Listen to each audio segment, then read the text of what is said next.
Hello everyone, एक बार फिर से स्वागत है आप सभी को विवेकानंद ऑनलाइन क्लासेस के प्लेटफॉर्म पर।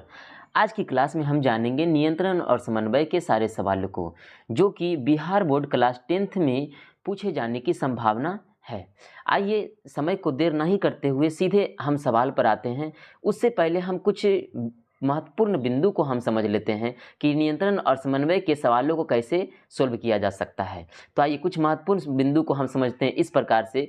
जैसे कि आप देख सकते हैं कि नियंत्रण और समन्वय जो है ये कितने प्रकार से समझ सकते हैं। तो पूरे जंतुओं में समझ सकते हैं कि जंतुओं में नियंत्रण और समन्वय ये मनुष्यों के अंदर होती है, मनुष्यों में नियंत्रण और समन्वय। और दूसरा इधर पादपों में नियंत्रण और समन्वय होती है, पादपों में नियंत्रण और समन्वय होती है। तो जंतुओं में नियंत्रण और समन्वय समझते हैं तो इसमें ये पता चलता है कि जंतुओं में नियंत्रण और समन्वय भी दो प्रकार से होते हैं। इसमें तंत्रिका तंत्र विधि द्वारा होता है और दूसरा होता है रासायनिक नियंत्रण और समन्वय। रासायनिक नियंत्रण और समन्वय और दूसरा तंत्रिका तंत्र के द्वारा होती है। तंत्रिका तंत्र के द्वारा नियंत्रण और समन्वय भी यहाँ पर तीन प्रकार से होते हैं। तंत्रिका तंत्र के द्वारा नियंत्रण और समन्वय होते हैं मस्तिष्क के द्वारा और मेरुरज्जु के द्वारा और तंत्रिकाएं के द्वारा। तीन प्रकार से होते हैं नियंत्रण और समन्वय। मस्तिष्क के द्वारा अलग अलग मस्तिष्क अपना सूचना लेती है, उसमें से मस्तिष्क का भाग समझते हैं तो मस्तिष्क के खैर और भाग अलग अलग है। जैसे कि यहाँ पर देख सकते हैं कि अग्र मस्तिष्क में यहाँ देखिएगा कि यहाँ क्या होते हैं। अग्र मस्तिष्क में सोचने की क्षमता और सूंघने की क्षमता, देखने की क्षमता और सुनने की क्षमता। सीधा आप शॉर्ट फॉर्म में इसको याद रखिएगा कि अग्र मस्तिष्क का क्या काम है, सोचने की क्षमता, सूंघने की क्षमता, देखने की क्षमता और सुनने की क्षमता। फिर होती है एक मध्य मस्तिष्क होती है, मध्य मस्तिष्क की क्षमता होती है क्या, इसमें से अनैच्छिक क्रियाओं को नियंत्रित करना, जो हमारी इच्छा से कार्य नहीं करती है, यानी कि हमारे शरीर के आंतरिक अंगों को ये नियंत्रित करने का काम करती है। और पश्च मस्तिष्क का काम होती है क्या, अनैच्छिक क्रियाओं को नियंत्रित करना और शरीर की अवस्थिति को संतुलन करना, यानी कि हम सही ढंग से खड़ा रह पाते हैं इसी पश्च मस्तिष्क के द्वारा ही। कह सकते हैं कि हम अनैच्छिक क्रियाओं को भी नियंत्रित करते हैं और साथ साथ हम अपने शरीर को संतुलन बनाकर भी रखते हैं। तो अब मेरुरज्जु जिसको कहते हैं स्पाइनल कॉर्ड, इसकी संख्या कितनी होती है, 24 होती है, जिसको वर्टिब्री के नाम से जाना जाता है। ठीक है, 24 वर्टिब्री होती है मेरुरज्जु में। इसको स्पाइनल कॉर्ड कहते हैं, जो रीढ़ की हड्डी कहलाते हैं, हिंदी में रीढ़ की हड्डी कहलाती है। तो मस्तिष्क के बाद एक बेलनाकार संरचना होती है, सूचनाओं को प्राप्त करना तथा उसका समकलन करना। ठीक है, सूचनाओं को प्राप्त करती है हमारे शरीर से, उसका समकलन करती है। फिर प्रत्यावर्ती चाप होती है, प्रत्यावर्ती चाप द्वारा नियंत्रित होती है ना, इस प्रकार से होती है। फिर तंत्रिकाएं क्या होती है, तंत्रिका तंत्र की इकाई क्या कहलाती है, न्यूरॉन कहलाती है। क्या कहलाती है, न्यूरॉन। और न्यूरॉन का बात करते हैं तो न्यूरॉन कई प्रकार के होते हैं। जैसे कि यहाँ पर देख सकते हैं न्यूरॉन के क्या हो गए, एक दो केंद्रक वाले भाग हो गए हैं, ये क्या हो गए, दुमिका वाले भाग हो गए हैं, एक हो गए कोशिकाएं वाले भाग, तंत्रिका कक्ष भाग हो गए, तंत्रिका की अंतिम सिरा हो गए हैं। ये प्रकार से न्यूरॉन, जैसे कि न्यूरॉन का आप यहाँ पर फिगर देख सकते हैं कि यही न्यूरॉन है, यही क्या है, न्यूरॉन है, यही यहाँ पर न्यूरॉन है। आप यहाँ पर फिगर को रूप में देख सकते हैं। आगे भी हम समझेंगे। यदि मस्तिष्क को फुल रूप में देखना चाहते हैं तो ये हमारे मस्तिष्क का भाग है, ये हमारे मस्तिष्क का भाग है, ये पूरा ये हमारे मस्तिष्क का भाग है। इसी मस्तिष्क के बारे में पूरा जानना है। और स्पाइनल कोड का बात करते हैं तो स्पाइनल कोड, ये हमारे स्पाइनल कोड का भाग है, यही हमारे स्पाइनल कोड है। मेरुरज्जु है जो कि तीसरा भाग, जो कि यहाँ पर मानव मस्तिष्क का तंत्रिका तंत्र के द्वारा जो नियंत्रित होती है उसमें से दूसरा भाग ये आते हैं, मेरुरज्जु। ठीक है, इसमें आप शॉर्ट फॉर्म में समझ गए होंगे। तो आइए आगे की ओर आप समझते हैं कि रासायनिक नियंत्रण अब कैसे होती है। रासायनिक नियंत्रण मनुष्य के शरीर में होती है तो वो किस प्रकार होती है, तो इसमें समझेंगे कि रासायनिक नियंत्रण हार्मोन्स के द्वारा होती है। किसके द्वारा, हार्मोन्स के द्वारा। और हार्मोन्स कहाँ निकलते हैं, हमारे अंतःस्रावी ग्रंथियों द्वारा। रासायनिक नियंत्रण जो होती है ये हार्मोन्स के द्वारा होती है, रासायनिक नियंत्रण। और ये क्या निकलते हैं, हमारे शरीर के अंतःस्रावी ग्रंथियों द्वारा। जैसे कि यहाँ पर देख सकते हैं हमारा शरीर है, हमारे बॉडी में बहुत सारे अंतःस्रावी ग्रंथि है।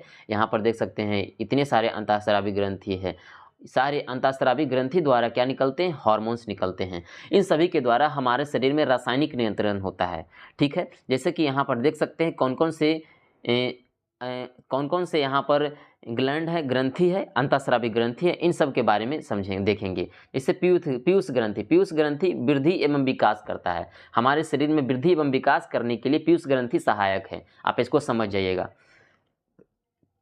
फिर एक और होती है अवटु ग्रंथि। अवटु ग्रंथि ये क्या करती है, इसको थायरॉक्सिन हार्मोन्स निकालती है। अब ग्रंथि को ही कहते हैं थायराइड ग्रंथि। क्या कहते हैं? थायराइड ग्रंथि कहते हैं इसको। इससे थायरॉक्सिन हार्मोन्स निकलते हैं। प्रोटीन, वसा, कार्बोहाइड्रेट का पाचन होता है उससे।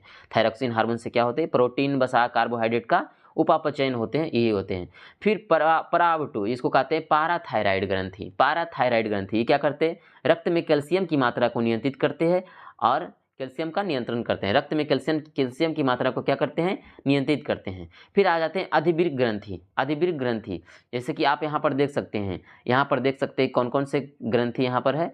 तो यहाँ पर पता चलेगा कि यही हुआ थायराइड ग्रंथि, यही हुआ थायराइड ग्रंथि। और इसी के अंदर धंसे हुए रहते हैं पाराथायराइड ग्रंथि। इसी के अंदर धंसे हुए मटर के दाने के रूप में रहते हैं पाराथायराइड ग्रंथि। फिर है अधिवृक्क ग्रंथि। अधिवृक्क जो वृक्क के ऊपर रहती है, किडनी के ऊपर, ये देख सकते हैं, यही है अधिवृक्क ग्रंथि। ये अधिवृक्क ग्रंथि, इसके ऊपर एक छोटा सा रहता है येलो रंग का, पीला रंग का, यही है अधिवृक्क। ठीक है, अधिवृक्क के ऊपर ग्रंथि है जिसको अधिवृक्क ग्रंथि, एड्रिनल ग्रंथि के नाम से जानते हैं। ठीक है, इसमें प्रोटीन, वसा, कार्बोहाइड्रेट का उपापचयन तथा जल एवं लवणों का नियंत्रण होते हैं। जल एवं लवणों का नियंत्रण होते हैं। फिर आ जाते हैं अग्न्याशय। क्या आ जाते हैं? अग्न्याशय। अग्न्याशय का क्या करते हैं? अग्न्याशय से इंसुलिन हार्मोन्स निकलते हैं जो कि रक्त में शर्करा का नियंत्रण करते हैं। रक्त में किसका नियंत्रण करते हैं? शर्करा का नियंत्रण करते हैं। जैसा कि यहाँ पर देख सकते हैं अग्न्याशय में यहाँ पर देख सकते हैं अग्न्याशय यही है। ये पीला रंग का जो है यही अग्न्याशय है, पीला रंग का। यही क्या करते हैं? रक्त में शर्करा का निर्माण करते हैं। आपको इसमें पता चल गया होगा, रक्त में शर्करा का नियंत्रण करते हैं। ठीक है, फिर है आगे विरेचन ग्रंथि। तो विरेचन ग्रंथि आप देख सकते हैं, विरेचन ग्रंथि ये हुआ हमारा विरेचन ग्रंथि जो कि मानव नर में पाए जाते हैं। मानव नर ग्रंथि इसको कहा जाता है। ठीक है, विरेचन ग्रंथि में यहाँ पर देखेंगे कि इससे निकलने वाला 2 प्रकार के हार्मोन्स, टेस्टोस्टेरोन और प्रोजेस्टेरोन हार्मोन ही निकलते हैं जिसको पुरुषोचित लक्षण कहलाता है। पुरुषों वाले लक्षण इसी हार्मोन के कारण देखने को मिलता है। पुरुषों वाले लक्षण टेस्टोस्टेरोन हार्मोन देखने के कारण ही देखने को मिलता है। आप इसको टेस्टोस्टेरोन हार्मोन जान सकते हैं। ठीक है, जो कि विरेचन से निकलती है। कहाँ से निकलती है? ये विरेचन से। कहाँ से? ये विरेचन से। ठीक है, इसकी संख्या 2 होती है, मानव नर में 2 होती है। आप इसको समझ सकते होंगे। फिर मानव मादा में वही जनन ग्रंथि के द्वारा हार्मोन्स पाए जाते हैं, हार्मोन्स निकलते हैं जो कि जनन ग्रंथि के द्वारा कौन सा हार्मोन्स रहते हैं? इसमें रहते हैं जनन ग्रंथि के द्वारा ये मादा अंडाशय, मादा क्या? अंडाशय, जो कि मादा गर्भाशय के पास रहते ये ग्रंथि अंडाशय रहते हैं। इस अंडाशय के द्वारा कौन सा हार्मोन्स निकलते हैं? अंडाशय के द्वारा एस्ट्रोजन। बालिकाओं में के शरीर में परिवर्तन होता है, बालिका के शरीर में परिवर्तन होता है, यानी कि लड़कियों का लक्षण भी अंडाशय में होने वाले प्रोजेस्टेरोन और एस्ट्रोजन 2 हार्मोन्स के द्वारा ही ये प्रभाव पड़ती है। लड़कियों में लक्षण का परिवर्तन इन्हीं दोनों हार्मोन के द्वारा ही होती है। आपको समझ में आ गया होगा। तो आइए आगे की ओर चलते हैं। तो अब आता है पहला नंबर सवाल में आता है कि बताइए कि मानव में नियंत्रण एवं समन्वय की प्रमुख प्रणाली क्या है? मानव में नियंत्रण एवं समन्वय की प्रमुख प्रणाली क्या है? तो आप इसको ऑप्शन को पढ़ के बताइएगा। पाचन नियंत्रण, स्नायु तंत्र तथा अंतःस्रावी नियंत्रण, परिसंचरण तंत्र, श्वसन तंत्र। ये पाचन तंत्र, परिसंचरण तंत्र, श्वसन तंत्र ये तो पोषण से संबंधित है। तो नियंत्रण के लिए क्या हो जाएगा? नियंत्रण के लिए स्नायु तंत्र या अंतःस्रावी ग्रंथि, अंतःस्रावी ग्रंथियों के द्वारा नियंत्रित होती है। तो ऑप्शन नंबर बी इसका क्या आंसर हो जाएगा? Option number B. तो आइए अगला सवाल नंबर 2 की ओर चलते हैं। सवाल नंबर 2 में यहाँ पर लिखा गया है कि निम्न में से कौन सा मस्तिष्क का भाग है? तो मस्तिष्क के बारे में बता दें कि मस्तिष्क के 3 भाग होते हैं, अग्रभाग और कौन सा होते हैं? मस्तिष्क के 3 भाग होते हैं। आप यहाँ पर देख सकते हैं मस्तिष्क के एक पहले वाले भाग ये अग्रभाग कहलाएंगे और इसी के अंदर धंसे हुए रहते हैं मध्य भाग, और ये हो गए पश्च भाग। ये क्या हो गए? पश्च भाग। तो यही बोला गया कि ये अग्रभाग ये जो दिख रहे हैं, ये जो ब्लू कलर का, यही क्या है? सेरिब्रम है। क्या है? सेरिब्रम वाले भाग है, जिसको हम लोग कहते हैं प्राण मस्तिष्क। क्या कहते हैं? प्राण मस्तिष्क के नाम से जानते हैं। बताओ निम्न में से कौन सा मस्तिष्क का भाग है? मस्तिष्क का भाग है तो यकृत, फेफड़ा, ग्लैंड नहीं होगा, ये मस्तिष्क नहीं है। तो सेरिब्रल कॉर्टेक्स ये हो जाएगा मस्तिष्क का भाग। किसका भाग हो जाएंगे? मस्तिष्क का भाग हो जाएंगे। आते हैं सवाल नंबर 3 पर। सवाल नंबर 3 में क्या है? रिफ्लेक्स क्रिया किसके द्वारा तुरंत नियंत्रित होती है। रिफ्लेक्स क्रिया किसके द्वारा तुरंत नियंत्रित होती है? तो वो मेरुरज्जु के द्वारा, मेरुरज्जु के द्वारा, ठीक है। तो रिफ्लेक्स क्रिया किसके द्वारा नियंत्रित होती है? यही है मेरुरज्जु। ये मेरुरज्जु, इसकी संख्या कितनी होती है इसमें जो प्रत्येक भाग है ये मेरुरज्जु में, इसको कहते हैं वर्टिब्री। एक छोटे से भाग को क्या कहते हैं? वर्टिब्री कहते हैं। ऐसे कई वर्टिब्री इसमें जुड़े हुए हैं, ठीक है, जिसकी संख्या 24 है। कितनी है? 24 है, ठीक है। उसी प्रकार से ये वर्टिब्री है, तो ये क्या हो जाएंगे? मेरुरज्जु। इसका सही आंसर क्या हो जाएगा? बी, रिफ्लेक्स क्रिया। चलिए आगे बताइए सवाल नंबर 4। सवाल नंबर 4 में पौधों में प्रकाश, सवाल नंबर 4 में क्या है कि पौधों में प्रकाश की दिशा की ओर तना का बढ़ता है।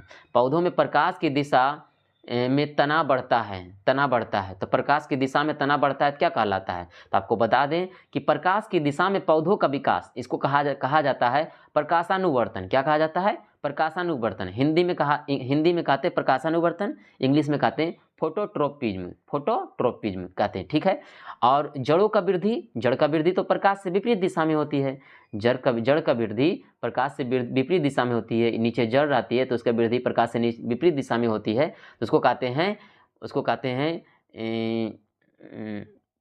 कहते हैं जियोटोप्रिज्म। आगे देखिएगा कि पौधों में प्रकाश की ओर तना का वृद्धि, पौधों में प्रकाश की ओर ये तना का वृद्धि प्रकाश की ओर हो रही है। जैसे कि आप यहाँ पर देख सकते हैं प्रकाश की ओर वृद्धि हो रही है, इसीलिए इसको क्या बोलेंगे? फोटोट्रोपिज्म। 4 नंबर आंसर हो गया। 5 नंबर बताइएगा, 5 नंबर के सवाल दीजिएगा, 5 नंबर सवाल। इसे बताइएगा कि पौधों में गुरुत्वाकर्षण की दिशा में वृद्धि होती है। अभी तुरंत बताएं, गुरुत्वाकर्षण की दिशा में वृद्धि कौन होती है? गुरुत्वाकर्षण की दिशा में वृद्धि कौन होती है? तो आपको क्या बोले थे? जियोट्रोपिज्म। क्या बोले थे? जियोट्रोप्रिज्म, जो कि गुरुत्वाकर्षण की दिशा में वृद्धि होती है। जैसे कि आप यहाँ पर नीचे देख सकते हैं कि नीचे की ओर जड़ की वृद्धि होती है। हमेशा किसी भी तरह पौधे को उलट पुलट कर रख दीजिए, लेकिन जड़ हमेशा पृथ्वी तल के अंदर ही जाएगी। कभी देखें जड़ को ऊपर जाते हुए आकाश में? नहीं, आकाश में तो तना जाते हैं, पत्तियां जाते हैं, वही जाते हैं, जैसे कि आप यहाँ पर देख सकते हैं। ये हो गया, क्या हो गए? तो गुरुत्वाकर्षण के ऋणात्मक विधि द्वारा, यानी कि ऋणात्मक गुरुत्वाकर्षण इसको कहते हैं। धनात्मक गुरुत्वाकर्षण यानी कि गुरुत्वाकर्षण के दिशा की ओर धनात्मक हो गया, है ना, इस तरफ की ओर वृद्धि करते हैं। तो जड़ हमेशा धनात्मक गुरुत्वाकर्षण दर्शाती है और पौधे का तना, पत्तियां ऋणात्मक गुरुत्वाकर्षण दर्शाती है। इस बात को भी आप ध्यान रखिएगा। ताइए सवाल नंबर 6 में चलते हैं। सवाल नंबर 6 में कहा गया है कि निम्नलिखित में से कौन सा पौधा हार्मोन्स वृद्धि को रोकता है? तो हार्मोन्स वृद्धि को कौन रोकता है? तो हार्मोन्स वृद्धि को रोकने वाला कौन था? एक था ऑक्सिन हार्मोन। ऑक्सिन हार्मोन क्या करते हैं? ये हार्मोन्स वृद्धि को नहीं रोकते हैं। हार्मोन्स, ये पादप का हार्मोन्स है, पादप के हार्मोन्स टोटल 5 होते हैं। बताइए कौन कौन से हैं? पहला है ऑक्सिन हार्मोन्स, फिर कौन सा है? जिब्रेलिन्स हार्मोन, फिर क्या है? साइटोकाइनिन हार्मोन, फिर अबसिसिक हार्मोन, फिर एथिलीन हार्मोन। इसी प्रकार से हार्मोन्स है। तो ऑक्सिन हार्मोन वृद्धि करने का काम करती है, तो इसमें से जिब्रेलिन्स हार्मोन मोटाई को वृद्धि करती है, साइटोकाइनिन हार्मोन कोशिका का विभाजन करता है, अबसिसिक हार्मोन से हार्मोन्स रोकने का काम करता है। तो आपको क्या इसका आंसर जवाब पता चला? 6 नंबर का डी, यानी कि एब्सिसिक हार्मोन्स, ये हार्मोन्स वृद्धि को रोकता है। चलिए आइए सवाल नंबर 17, सवाल नंबर 7 में ये बोला गया है कि इंसुलिन हार्मोन स्रावित होता है। इंसुलिन हार्मोन कहाँ से निकलती है? तो आपको पता है ना, अग्न्याशय से। कहाँ से निकलती है? अग्न्याशय से। यही पीला कलर का यही अग्न्याशय है, इसी से इंसुलिन हार्मोन का बहाव होता है। इंसुलिन हार्मोन का स्राव होता है और कहाँ तक? ड्यूडेनम में निकलती है। छोटी आंत के ग्रहणी में ड्यूडेनम में निकलती है इंसुलिन हार्मोन। उससे फिर पाचन की प्रक्रिया पूर्ण होती है, ठीक है। इंसुलिन हार्मोन जो ही है शर्करा को क्या करती है? शर्करा को नियंत्रित करने का काम करती है। शरीर में शर्करा को नियंत्रित करने का काम इंसुलिन हार्मोन ही करती है, जो अभी तुरंत कंसेप्ट में समझे थे। तो बताइए इंसुलिन हार्मोन स्रावित होती है, किससे स्रावित होती है? तो ये स्रावित होती है अग्न्याशय से। समझ में आ गया? चलिए बिल्कुल अच्छी तरह से इसी तरह से समझते चलिए।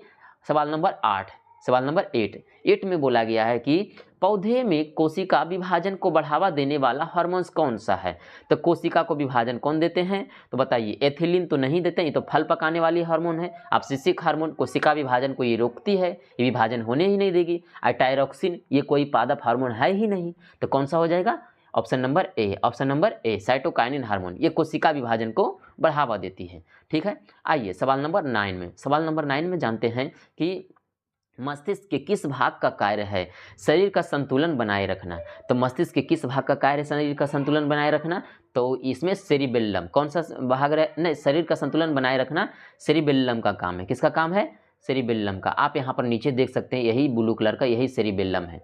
ठीक है, इसी का काम है शरीर का संतुलन बनाए रखना। और अग्र मस्तिष्क का ये बड़ा वाला मस्तिष्क जो दिख रहा है, इसका क्या काम है? इसका काम है क्या? हमारे सोचने की क्षमता, तर्क शक्ति, जब कोई जवाब देता है, जब कोई बोलता है तो उसका जवाब देना, सोचने की क्षमता, बहुत कुछ ये विकास यही करता है ना। हमारे मानसिक क्षमता, है ना, यही विकास करते हैं कौन? अग्र मस्तिष्क, अग्र मस्तिष्क। लेकिन पश्च मस्तिष्क में सेरिबेल्लम क्या करते हैं? सेरिबेल्लम ये हमारे क्या करते हैं? शरीर को संतुलन बनाए रखते हैं। इसी कारण से कोई व्यक्ति यदि शराब पीता है तो उनका सेरिबेल्लम डिस्टर्ब हो जाता है, जिस कारण से वो व्यक्ति टगमगाने लगती है और वो गिर पड़ती है। वो व्यक्ति क्या करती है?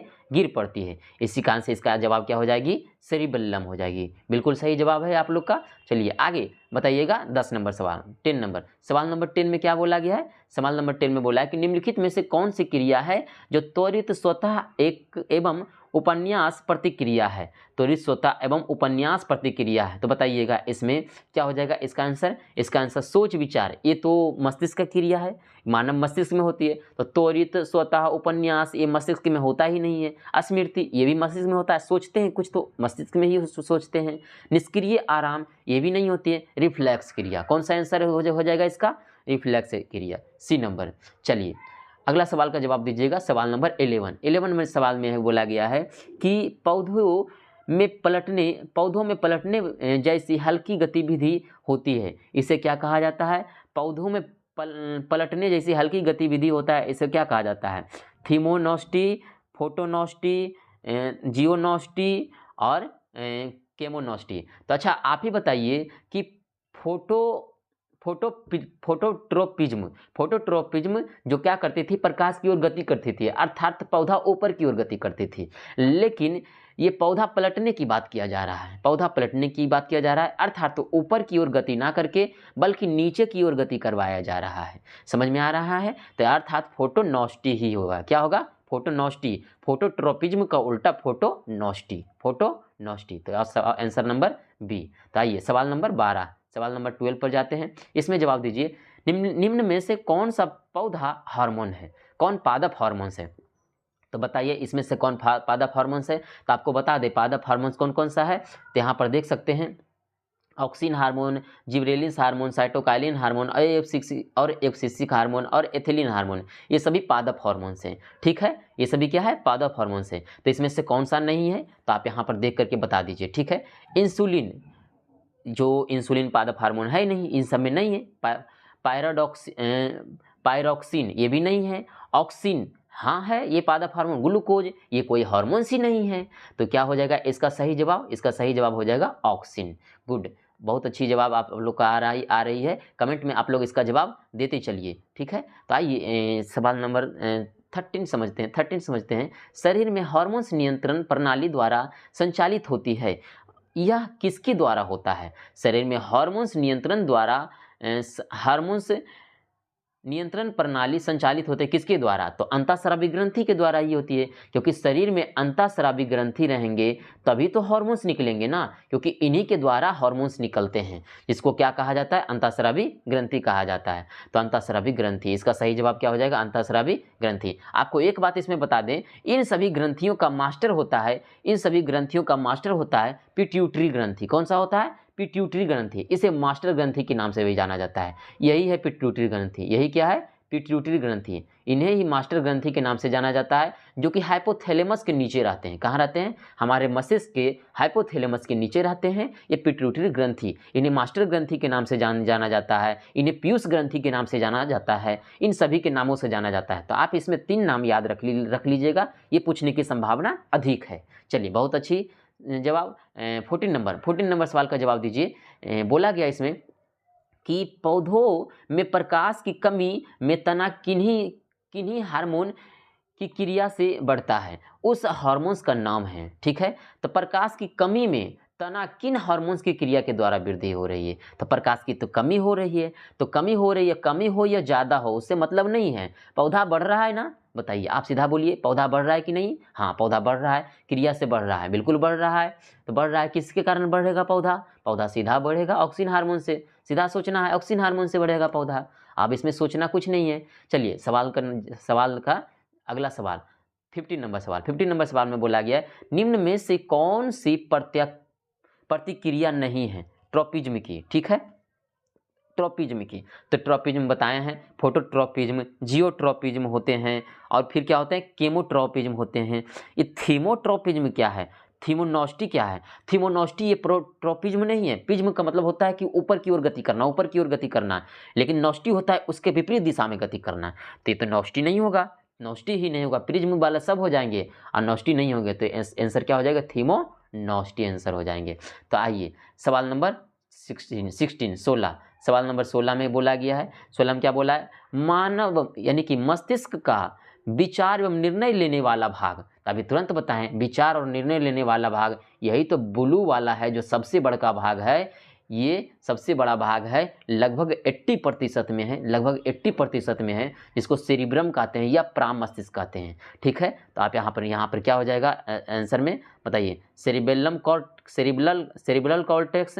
सेरिबेलम तो नीचे वाले भाग हो जाते हैं, मिड ब्रेन वो तो मध्य मस्तिष्क हो जाते हैं, मेडुला ऑब्लोंगाटा वो तो नीचे वाले हो जाते हैं, मेडुला ऑब्लोंगाटा ये वाला हो जाते हैं, ये वाला छोटा वाला मेडुला ऑब्लोंगाटा ये तो नहीं होंगे, और मिड ब्रेन इसके अंदर रहते वो तो नहीं होंगे। तो कौन सा? ए नंबर होंगे, सेरिब्रल कॉर्टेक्स। इसी को प्राण मस्तिष्क भी कहते हैं, और हम सेरिब्रम के भी नाम से जानते हैं। ठीक है, सेरिब्रम के नाम से जानते हैं।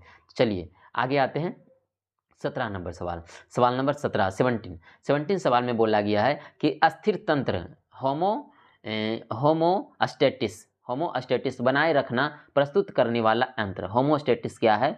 तो इसमें बोला गया है कि पाचन तंत्र, स्नायु तंत्र, अंतःस्रावी ग्रंथि, श्वसन तंत्र और अपशिष्ट तंत्र।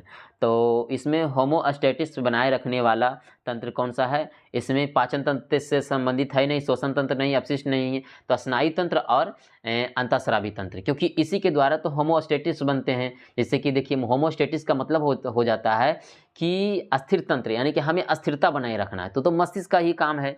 तो मस्तिष्क किसके द्वारा करती है? तो मस्तिष्क अपना कई भूमिका निभाती है। मस्तिष्क के द्वारा भी हो सकती है, और किसके द्वारा? मेरुरज्जु के द्वारा भी हो सकती है, और किसके द्वारा? रासायनिक नियंत्रण के द्वारा भी हमारे शरीर में अस्थिरता बना रहता है। तो कौन सा हो जाएगा आंसर में? B number, option number B. तो आइएगा सवाल नंबर 18। सवाल नंबर 18 क्या होगा कि पौधों में जड़ का वृद्धि नीचे की ओर ग्राफित होती है, इसे कहते हैं। पौधों में जड़ का वृद्धि नीचे की ओर, तो अभी तुरंत बताए थे, जड़ का वृद्धि नीचे की ओर धनात्मक गुरुत्वानुवर्तन। क्या हो जाएगा? धनात्मक गुरुत्वानुवर्तन। गुरुत्वानुवर्तन को जियोटोप्रिज्म कहते हैं, जिसमें क्या हो जाएगा? सकारात्मक मतलब धनात्मक जियोटोप्रिज्म। सीधा सवाल का जवाब भी यहाँ पर हो जाएगा। तो आइएगा सवाल नंबर 19 इसमें समझेंगे कि मस्तिष्क को सुरक्षा के लिए उपस्थित होते हैं। तो मस्तिष्क को सुरक्षा के लिए खोपड़ी होते हैं, उसके सुरक्षा के लिए उपस्थित कौन सा होते हैं? खोपड़ी। ऐसी खोपड़ी को कहते हैं करेनियम हड्डी। क्या कहते हैं? मस्तिष्क की सुरक्षा के लिए जो खोपड़ी है ये करेनियम हड्डी होते हैं।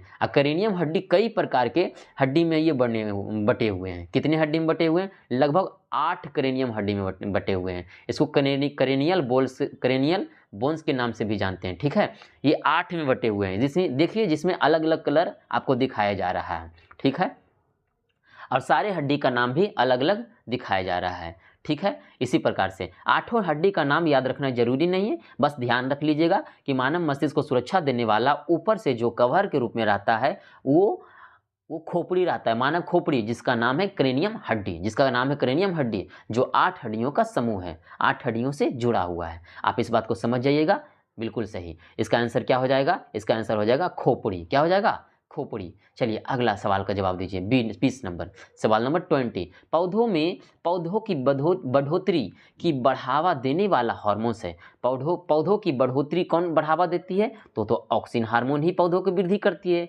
ऑब्सेसिक हार्मोन क्या करती है? वृद्धि को रोकती है। एथिलीन हार्मोन फल पकाती है। साइक्लोकिनिन हार्मोन ये कुछ नहीं है, ये कुछ है ही नहीं पौधा का हार्मोन। तो समझ में आ गया कौन कौन क्या है, तो ये पता चल गया। चलिए सवाल नंबर 21 का जवाब दीजिए, जल्दी से जल्दी जवाब दीजिए, जल्दी से जल्दी देखते हैं कौन सबसे पहले जवाब देते हैं।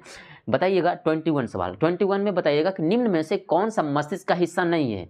तुरंत फटाफट बताइए कौन सा हिस्सा मस्तिष्क का नहीं है। अभी तुरंत बताएं। सेरिब्रल है इंसा जो कि प्राम मस्तिष्क का रूप है, सेरिबेलम है ये पश्च मस्तिष्क का रूप है, पिट्यूटरी ये तो ग्रंथि है, पिट्यूटरी, मास्टर ग्रंथि, पीयूष ग्रंथि, तीनों नाम से जाना जाता है, ये तो ग्रंथि है। मिड ब्रेन हाँ है मस्तिष्क का हिस्सा, मध्य मस्तिष्क है मस्तिष्क का हिस्सा, तो आंसर में क्या हो जाएगा इसका सी, जो मस्तिष्क का हिस्सा नहीं है। चलिए इतना समझ में आ गया। सवाल नंबर 22 का भी जवाब जल्दी से जल्दी दीजिए। हार्मोन का स्राव होता है, जल्दी से एकदम तुरंत जवाब दीजिए, एकदम आसान सवाल है, ये सब पूछा हुआ सवाल है। बताइए हार्मोन का स्राव होता है, कहाँ स्राव होता है हार्मोन का स्राव? ग्रंथि के द्वारा। इन ग्रंथि जो है इसी के द्वारा तो हार्मोन का स्राव होता है जो मानव शरीर में पाए जाते हैं। तो हार्मोन का स्राव कहाँ से होती है? ग्रंथियों के द्वारा। किसके द्वारा? ग्रंथियों, जिसको कहते हैं अंतःस्रावी ग्रंथियाँ। क्या कहते हैं? अंतःस्रावी ग्रंथियाँ। चलिए अगला बताइए तो सवाल नंबर 23 इसमें बताइएगा पौधों में स्पर्श प्रतिक्रिया यानी कि टच रिस्पॉन्स कहलाती है। जैसे कि देखिए यहाँ पर टच किया जा रहा है, यहाँ पर टच किया जा रहा है किसको? एक बर्तन को, तो टच स्पर्श क्रिया क्या कहलाती है? फोटोट्रोपिज्म ये तो पौधा में होता है, थीमोट्रोपिज्म पौधा में होता है, नहीं थीमोट्रोपिज्म, एक हाइड्रोट्रोपिज्म, अजियोट्रोपिज्म। हाइड्रोट्रोपिज्म जिसको जलानुवर्तन कहते हैं, जियोट्रोपिज्म इसको कहते हैं जलानुवर्तन, इसको कहते हैं जड़ की वृद्धि होती है इसमें। जियोट्रोपिज्म में आप फोटोट्रोपिज्म में होते हैं पौधे के तना और पत्तियां की वृद्धि। इसमें से तीनों पता चल गया होगा। लेकिन थीमोट्रोपिज्म इसमें से थर्मल के अनुसार से ऊष्मा के अनुसार से महसूस करते हैं, कौन गर्म है कौन ठंडा है ये महसूस करते हैं, मानव भी महसूस करते हैं। कभी देखें हैं पौधा को महसूस करते हुए कि उसको ठंडी लग रहा है गर्मी लग रहा है? कभी नहीं देखे होंगे, ये मानव भी महसूस करते हैं, इसीलिए थीमोट्रोपिज्म। थीमो से थर्मल हो जाएंगे, ट्रोपिज्म, ठीक है, ये सब इंग्लिश शब्द है, ठीक है। आइए अगला सवाल की ओर चलते हैं। 24 में बताइएगा निम्नलिखित में से कौन सा हार्मोन केंद्रित है? पौधों की पत्ती झड़ने लगती है, पौधों की पत्ती झड़ने लगती है, तो अभी बताइए कौन सा हार्मोन केंद्रित है, यानी कि कौन सा हार्मोन जिम्मेदार है पौधों की पत्ती झड़ने में? पौधों की पत्ती झड़ने में तो ऑक्सिन हार्मोन ये पत्ती को झड़ने में थोड़ी ना है जिम्मेवार। जिबरेलिन हार्मोन ये भी नहीं है पौधों की पत्ती झड़ने में जिम्मेवार। साइटोकाइनिन हार्मोन ये भी नहीं है। तो कौन सा पौधों की पत्ती झड़ने में जिम्मेवार है? एब्सिसिक अम्ल। क्या है? एब्सिसिक अम्ल। एब्सिसिक अम्ल का छिड़काव कर दिया जाता है तो पौधों की पत्तियां झड़ जाती है, पौधों की पत्तियां झड़ जाती है, ठीक है। Option number D. आइए 25 नंबर सवाल में बोला गया कि मस्तिष्क और मेरुरज्जु मिलकर बनाते हैं। मस्तिष्क और मेरुरज्जु मिलकर क्या बनाते हैं? ये मस्तिष्क है और मेरुरज्जु ये दोनों मिलकर के क्या बनाते हैं? ये दोनों मिलकर के क्या बनाते हैं आप सभी को पता चलता होगा, ठीक है। तो बताइए दोनों मिलकर बनाते हैं परिधीय तंत्रिका तंत्र, केंद्रीय तंत्रिका तंत्र, स्नायु तंत्र, अंतःस्रावी ग्रंथि। अंतःस्रावी ग्रंथि तो बिल्कुल नहीं होगा, स्नायु तंत्र बिल्कुल नहीं होंगे, स्नायु तंत्र केवल एक हो जाएंगे। केंद्रीय तंत्रिका तंत्र हाँ ये सही होंगे। जरा देखिए तो केंद्रीय तंत्रिका तंत्र ये तो केंद्रीय ही तो है, एकदम केंद्र में है, मानव के केंद्र में रहते हैं, इसीलिए इसको कहा जाता है केंद्रीय तंत्रिका तंत्र। यहीं से सारे फिर नस निकलते हैं, यहीं से फिर क्या निकलते हैं? सारे नस निकलते हैं, कोई हाथ में कोई पैर में, कोई हाथ में कोई पैर में जाते हैं, कोई पाचन करते हैं, कोई मस्तिष्क में जाते हैं, कोई कुछ से कुछ करते हैं। तो ये तो केंद्र वाले भाग हो गए, केंद्र वाले भाग हो गए, इसीलिए क्या हो जाएंगे? केंद्रीय तंत्रिका तंत्र, B number, option number B. चलिए बताइएगा सवाल नंबर 26 से बताइएगा इसमें कि पौधों में जब जल स्रोत की दिशा में बढ़ती है तो आपको अभी तुरंत बताएं कि पौधे के जड़ की ओर बढ़ते हैं, पौधे के जड़ की ओर बढ़ते हैं। इसको कहा जाता है हाइड्रो से जल, हाइड्रोजन से जल, इसीलिए हाइड्रोट्रोपिज्म। क्या हो जाएगा? Hydrotropism, option number A. बताइएगा क्वेश्चन नंबर 27 इसमें बताइएगा 27 में कि मस्तिष्क का वह भाग जो हृदय की धड़कन व श्वसन को नियंत्रित करता है। तो मस्तिष्क का वह भाग जो हृदय की धड़कन और श्वसन को नियंत्रित करता है, तो आप सीधा बताइएगा सेरिब्रल। तो ये तो सोचने की क्षमता। अच्छा ये हृदय की धड़कन ये ऐच्छिक क्रिया की अनैच्छिक क्रिया है? आप बताइए हमें।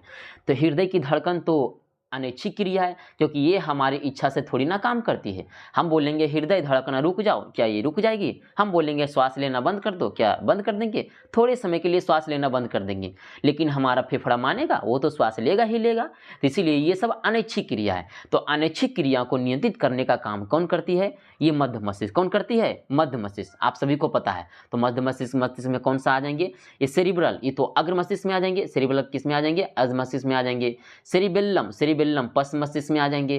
तो बताइए, मेडुला ऑब्लोंगेटा, फिर मिड ब्रेन, मेडुला ऑब्लोंगेटा ये वाला आ जाएंगे, ये वाला लंबा वाली भाग मेडुला ऑब्लोंगेटा हो जाते हैं। मिड ब्रेन यानी कि मध्य मस्तिष्क ये। तो ऑप्शन नंबर क्या हो जाएगा? छठा गया ऑप्शन नंबर डी। सही जवाब है आप लोग सभी लोगों को। चलिए आगे 28 नंबर में बताइएगा। 28 नंबर में बताइएगा कि पौधे में कोशिका विभाजन को प्रेरित करने वाला हार्मोन्स है। तो कोशिका विभाजन को कौन प्रेरित करते हैं, कौन आगे बढ़ाते हैं? तो कोशिका विभाजन को प्रेरित करने वाला हार्मोन्स कौन सा है? तो कोशिका विभाजन को प्रेरित करने वाला एक ऑक्सिन था, एक साइटोकाइनिन था। ऑक्सिन तो वृद्धि करते हैं, लेकिन कोशिका विभाजन कौन करवाते हैं? ये तो साइटोकाइनिन करवाते हैं। कौन करवाते हैं? साइटोकाइनिन। जिब्रेलिन्स क्या करते हैं? कोशिका विभाजन नहीं करते, मोटाई बढ़ाते हैं ये। एफसीसी क्या करते हैं? कोशिका विभाजन को रोक देते हैं। एथिलीन क्या करते हैं? फल को पकाते हैं। तो आप सभी को पता चल गया ऑप्शन नंबर ए। तो चलिए 29 नंबर सवाल नंबर 29, इसमें बताइएगा कि एक न्यूरॉन के अंत में जहां सूचना दूसरे न्यूरॉन को जाती है उसे क्या कहते हैं? जैसे कि आप यहाँ पर देख सकते हैं कि एक न्यूरॉन से दूसरे न्यूरॉन तक सूचना जाती है। कहाँ से सूचना जाती है? इधर से सूचना आती है, आते आते फिर इस रास्ते से ट्रांसफ़र होते हुए दूसरे न्यूरॉन की तक पहुँचती है। तो बीच वाले ये जो जगह है, बीच वाले इस जगह को क्या कहते हैं? इस जगह को कहते हैं सिनैप्स। क्या कहते हैं? सिनैप्स। तो ऑप्शन नंबर क्या हो जाएगा? Option number C. Option number C, synapse.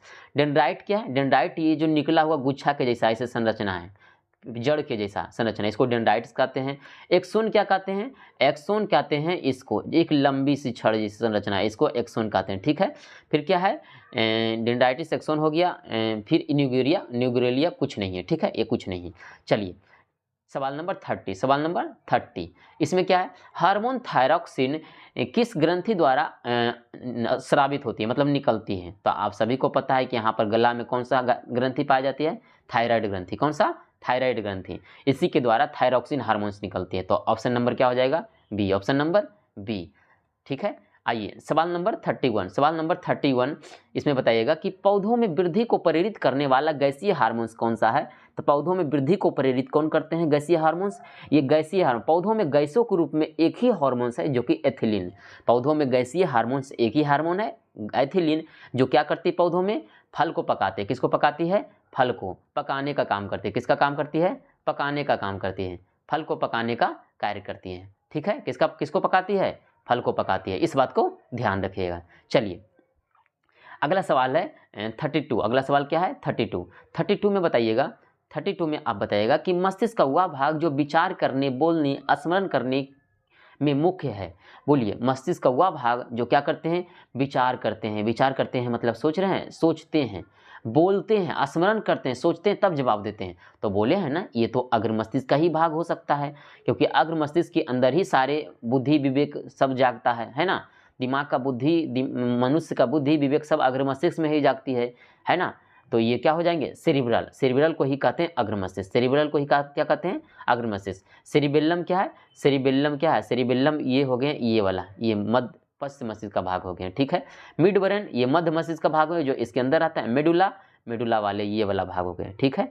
ये पतला वाला भाग, ये मेडुला हो गया। ठीक है, इतना समझ में आ गया होगा। चलिए आइए सवाल नंबर 33 में बताइएगा, तुरंत बताइएगा, फटाफट बताइएगा कि पौधों में कीटों के डर से पत्ती झड़ना जैसे प्रभाव के कारण होता है। पौधों में कीटों के डर से पत्ती झड़ने लगती है, वो किसके प्रभाव से होती है? पत्ती झड़ने लगती, पत्तियां झड़ने लगती है, किसके कारण होती है? ऑक्सीन हार्मोन का बढ़ना? नहीं, ऑक्सीन हार्मोन के कारण पत्ती झड़ेगा ही नहीं। ठीक है। ऑक्सीसिक अम्ल का बढ़ना? हाँ, यही होंगे। एब्सिसिक अम्ल बढ़ जाते हैं तभी पत्तियां झड़ने लगती हैं। ठीक है। तो ऑप्शन नंबर बी हो जाएंगे आंसर। ठीक है। चलिए आगे सवाल नंबर 34 में क्या बोला गया? मस्तिष्क एवं तंत्रिका नेटवर्क के अलावा समन्वय का कार्य करते हैं, है ना। मस्तिष्क अथवा तंत्रिका यानी कि बोला गया है कि मस्तिष्क यानी कि बीच वाले मस्तिष्क और मेरुरज्जु के अलावा और भी कोई हमारे शरीर में नियंत्रण करने का काम करती है, जो कि जो कि कौन है, मानव अंतःस्रावी ग्रंथि। क्या है, अंतःस्रावी ग्रंथि। इंग्लिश में उसको क्या कहते हैं, endocrine gland, endocrine system, endocrine gland, endocrine gland अंतःस्रावी ग्रंथि कहा जाता है, जो कि इतने सारे हैं, इतने सारे अंतःस्रावी ग्रंथि है। ठीक है, इतने आप ध्यान में रख लीजिएगा। तो इसका आंसर क्या हो जाएगा, अंतःस्रावी ग्रंथि। चलिए अगला सवाल का जवाब दीजिए, सवाल नंबर 35। इसमें जवाब दीजिए, पौधों की लता किसी सहारे से को छूकर लपेट जाती है, यह किस प्रकार की प्रतिक्रिया है। बताइए, पौधों की लता किसी के सहारे छूकर लपेट जाती है, यानी कि वो आप देखते होंगे पौधा जो है, आप देखते होंगे यदि तनार आती है, एक मोटा सा तनार आती है, तो पौधा की लता ऐसे लपटाते हुए आगे की ओर बढ़ती है। कहाँ बढ़ती है, ये कहाँ बढ़ती है, ये आगे सूर्य की ओर बढ़ती है। किस ओर बढ़ती है, सूर्य की ओर बढ़ती है। तो आप देखते होंगे ये कैसी प्रक्रिया है, तो ये फोटोट्रॉपिज्म अर्थात प्रकाशानुवर्तन। कैसी प्रक्रिया है, प्रकाशानुवर्तन। इसको क्या कहेंगे, phototropism. B number, option number B. चलिए सवाल नंबर 36 बताइएगा। तो मस्तिष्क का स्नायु तंत्रिका तंत्र का मुख्य भाग है। मस्तिष्क का स्नायु तंत्रिका तंत्र का मुख्य भाग कौन सा है, तो आप बताइएगा। तंत्रिका तंत्र का मुख्य भाग सीधा सीधी क्या पता चलेगा, बताइए। यहाँ पर सेरिब्रल, हाँ ये है, सेरिबेलम ये भी है, मिड ब्रेन, हाँ ये भी है, मेडुला, हाँ ये भी है। सेरिब्रल पिट्यूटरी नहीं, पिट्यूटरी ये रासायनिक नियंत्रण वाला है, ये ग्रंथि है। पैनक्रियास मतलब अग्न्याशय, ये भी रासायनिक नियंत्रण वाले हैं। ठीक है, मेरुरज्जु तो हो जाएंगे, सेरिब्रल हो जाएंगे, लेकिन यकृत ये भी नहीं है। ये भी क्या है, एक पाचन तंत्र से संबंधित है, जो कि पाचन तंत्र की जो कि ये सबसे बड़ी ग्रंथि के रूप में जाना जाता है। पाचन तंत्र नहीं, मतलब कि मानव ग्रंथि की सबसे बड़ी ग्रंथि के रूप में यकृत ग्रंथि जाना जाता है। ठीक है, तो यकृत ग्रंथि के रूप में है, लेकिन ए नंबर, ऑप्शन नंबर क्या हो जाएंगे इसका, ए आंसर क्या हो जाएंगे, ए। तो चलिए ऑप्शन क्वेश्चन नंबर 37 में जवाब दीजिएगा। पौधों में जब कोशिकाएं प्रकाश की ओर बढ़ती है तो इसका प्रमुख कारण है हार्मोन्स का क्या करना, हार्मोन्स का क्या करना। पौधों में जब कोशिकाएं प्रकाश की ओर बढ़ती है, पौधों में कोशिकाएं प्रकाश की ओर बढ़ती है, इसका प्रमुख कारण है हार्मोन्स। कौन सा हार्मोन्स जिम्मेवार है ये बताया गया है। तो पौधे प्रकाश की ओर बढ़ती है अर्थात पौधे में वृद्धि होती है, तो पौधे में वृद्धि करने का काम तो आपको पता ही है, ऑक्सीन हार्मोन कौन करते हैं, ऑक्सीन हार्मोन। गुड, आइए अगला सवाल का जवाब दीजिए। 38 नंबर में जवाब दीजिए। इसमें मस्तिष्क एवं मेरुरज्जु की रक्षा के लिए क्या संरचनाएं हैं, बताइए। मस्तिष्क और मेरुरज्जु की रक्षा के लिए क्या क्या है, खोपड़ी एवं मेरुरज्जु की हड्डियां, हाँ बिल्कुल सही, यही जवाब होगा। खोपड़ी यानी कि मस्तिष्क के लिए क्या पाया जाता है, ऊपर से खोपड़ी, जिसको कहते हैं क्रेनियम हड्डी। क्या कहते हैं, क्रेनियम हड्डी। इसकी संख्या 8 होती है। क्या होती है, इसकी संख्या 8 होती है, जो कि अलग अलग हैं, है ना, अलग अलग सारे हड्डी रहते हैं, एक दूसरे से जुड़े रहते हैं। अब मेरुरज्जु के लिए क्या रहते हैं, मेरुरज्जु की हड्डियां। तो option number A, option number A. आइएगा सवाल नंबर 39 में जवाब दीजिएगा कि पौधे में विकास में कमी करने वाला हार्मोन्स है।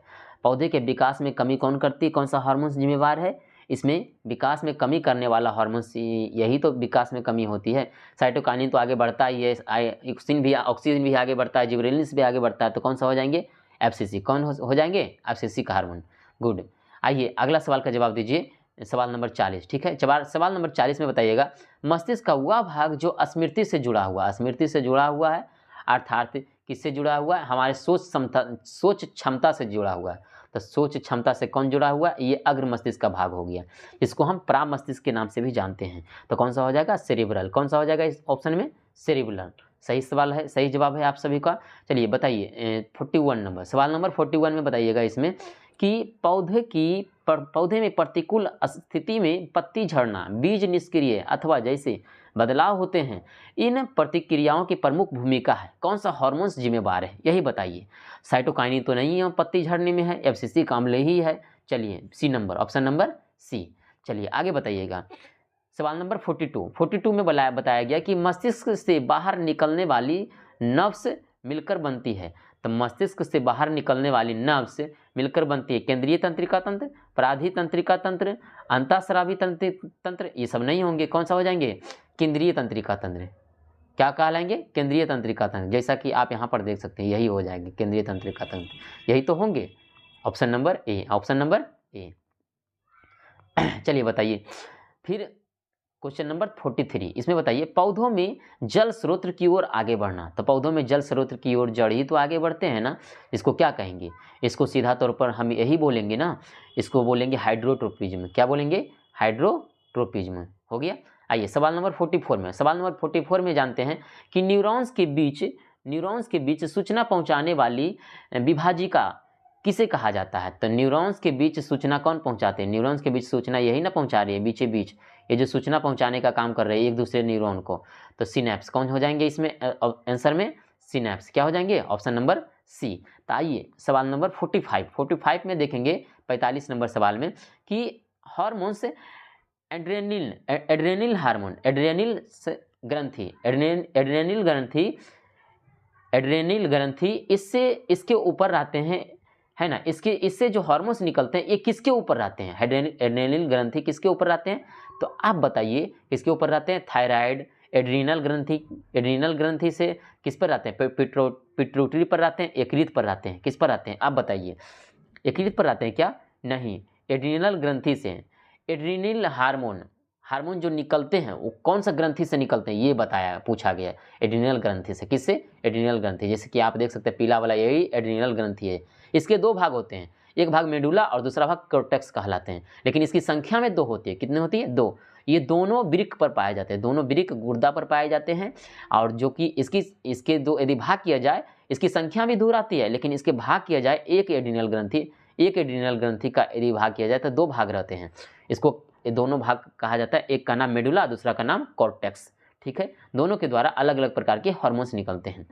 आइए बताइए सवाल नंबर 46 में बोला गया पौधों में कोशिका 46 में बोला कि पौधों में कोशिका वृद्धि एवं प्रसार को प्रोत्साहित करने वाला हार्मोन्स कौन सा है? कोशिका वृद्धि को प्रोत्साहित करने वाला और कोशिका वृद्धि प्रोत्साहित करने वाला हार्मोन्स कौन सा है? तो कोशिका वृद्धि को प्रोत्साहित करने वाला हार्मोन कौन सा है? कोशिका वृद्धि को प्रोत्साहित करने वाला हार्मोन्स कौन सा है? ये पौधों में वृद्धि करता है ऑक्सिन हार्मोन के कारण, लेकिन कोशिका वृद्धि कौन होते? कोशिका विभाजन जो करेगा वही ना, लेकिन कोशिका विभाजन तो बोला नहीं, कोशिका का वृद्धि बोल रहा है, तो ऑक्सिन ही होगा इसका आंसर। क्या हो जाएगा? इसका आंसर हो जाएंगे ऑक्सिन। इसका आंसर ऑक्सिन हो जाएंगे। ठीक है, बताइए सवाल नंबर 47 में बताइएगा, ये थोड़ा सा बड़ा सा सवाल है, बताइएगा। नीचे दी गई परिघटना आपके सामने इस प्रकार है। जब हम हाथ ऊपर उठाते हैं तो हमारी मांसपेशियां काम करती है, ठीक है, साथ ही स्नायु तंत्र सूचना भेजती है। यह उदाहरण है, किसका उदाहरण है? केवल नियंत्रण का, समन्वय का, रिफ्लेक्स का, मोचन का। ये मोचन तो है नहीं, रिफ्लेक्स है नहीं, है ना, समन्वय का नहीं, केवल नियंत्रण का नहीं, नियंत्रण और समन्वय दोनों का, नियंत्रण और समन्वय दोनों का हो जाते हैं। हम नियंत्रित करते हैं और उसको समन्वय कर लेते हैं। इसका जवाब हो जाएगा ए और बी दोनों हो जाएगा, ए और बी दोनों हो जाएंगे। आइए सवाल नंबर 48 में बोला गया कि नीचे दिए गए 48 में बोला गया कि नीचे दिए गए में से कौन सा पादप का हार्मोन्स नहीं है? आप पहचान लीजिए, तुरंत बता दीजिए कौन सा हार्मोन्स नहीं है। ऑक्सिन है, जिबरेलिन्स है, साइटोकाइनिन है, एब्सिसिक है, एथिलीन हार्मोन्स है, ये सब हार्मोन्स है, लेकिन कौन सा नहीं है? इंसुलिन हार्मोन्स नहीं है, इंसुलिन हार्मोन्स नहीं है। Option number D. आइए बताइए सवाल नंबर 49 में बताइएगा कि मस्तिष्क का वह हिस्सा जो निद्रा एवं जागरण नियंत्रित करता है, नींद को नियंत्रित करता है, तो नींद को नियंत्रित करने वाला कौन सा हार्मोन्स हो जाएंगे? नींद को नियंत्रित करने वाला ये मध्य ब्रेन, मिड ब्रेन का ही काम हो सकता है। किसका हो सकता है? Mid brain. इसमें कौन सा हो जाएंगे? मिड ब्रेन, जो कि कौन सा हो जाते हैं? ये मध्य वाले, ये, ठीक है, यही मिड ब्रेन है। ठीक है, आइए सवाल नंबर 50 नंबर सवाल में बताइएगा पौधे में रोशनी के अभाव में तना लंबा बढ़ जाना, तना का लंबा बढ़ जाना क्रिया किस हार्मोन्स के कारण होता है? तो पौधे की रोशनी के अभाव में तना का बढ़ना, रोशनी का अभाव रहे या रोशनी ना रहे, लेकिन तना बढ़ रहा है ना, तना बढ़ रहा है, किसके कारण हो रहा है? सीधा साफ तौर पर किसके कारण? ऑक्सीजन के कारण हो रहा है, सीधा शोषण है। समझ में आ गया? इतना पता चल गया। तो आज हम 50 सवाल का सॉल्व डिस्कस किए। इसी प्रकार से चैप्टर बाय चैप्टर हम सवाल लाते रहेंगे। अभी बायोलॉजी का 2 टॉपिक का हो गया, इसमें पोषण का हुआ, दूसरा नंबर नियंत्रण और समन्वय का हुआ, फिर आगे ऐसा ही सवाल होता रहेगा। अगली क्लास में होगी केमिस्ट्री का रासायनिक अभिक्रिया का होगा। ठीक है, इसी प्रकार से सवाल हम लाते रहेंगे। तो आपको हम प्रॉमिस करते हैं कि आपके एग्जाम में जितने सारे सवाल आएंगे वो सब यहीं से आएंगे। ठीक है, यहीं से आएंगे, इससे बाहर यदि आएंगे तो एकाध सवाल बाहर आ सकते हैं, ऐसा हम फुल गारंटी नहीं ले सकते हैं, लेकिन सवाल आएंगे बाहर से कुछ कुछ। लेकिन ऐसा हम बोल सकते हैं कि 90% सवाल इसी के अंदर से आएंगे, क्योंकि ये सवाल क्वेश्चन बैंक का एनालिसिस करके बनाया गया है। क्वेश्चन बैंक को एनालिसिस किए कि कौन सवाल आने की संभावना ज़्यादा है। इसलिए आप इन सभी वीडियो को देख लें, और यदि आप पिछला वीडियो नहीं देखें पोर्शन का, तो आप उसको भी देखिए और सारे सवालों को सोल्व कीजिए और समझने का प्रयास कीजिए। ठीक है, बहुत बहुत धन्यवाद आप सभी को यहाँ तक बने रहने के लिए। आप सभी को इस चैनल को सब्सक्राइब करें, यदि नए जुड़े हुए हैं तो सब्सक्राइब करें, शेयर करें, लाइक करें और अपने दोस्तों को भेजें, ताकि उन अच्छे सभी लोग इस वीडियो को जान पाएँ और इस वीडियो को पढ़ पाएँ, ताकि वो अच्छे मार्क्स हासिल कर पाएँ। ठीक है, बहुत बहुत धन्यवाद आप सभी को।